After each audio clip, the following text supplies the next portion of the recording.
In this video, I will show you how to read a CSV file in Java. First of all, I want to say I have a link to this document down below in the description or in the comments, so you can check it out yourself and you can copy all of the necessary code.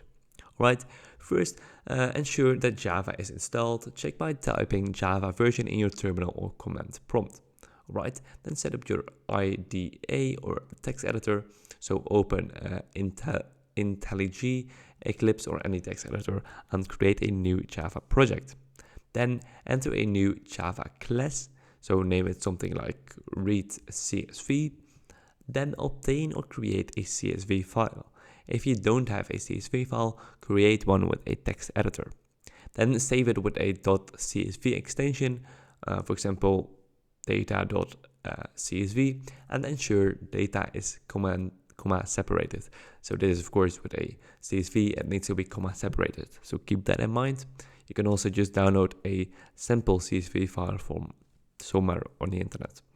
Alright, then you can save the file in your project directory for easy access, and then you need to import the necessary Java classes in your read CSV class. So import all of these classes into your read CSV class, and then write the Java code to read the CSV file. So you need to copy this code and paste it into the necessary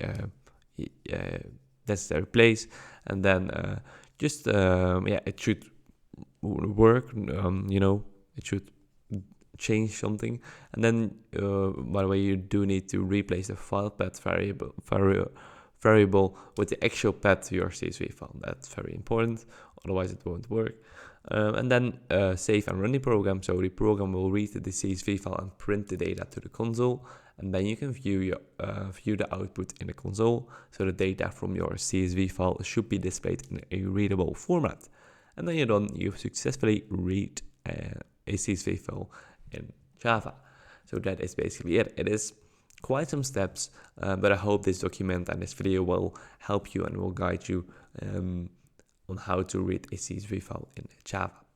So I hope this video was helpful. If you have any questions, just let them know down below. And I want to thank you guys so much for watching. By the way, don't forget to subscribe to the channel, and I will see you guys in the next video.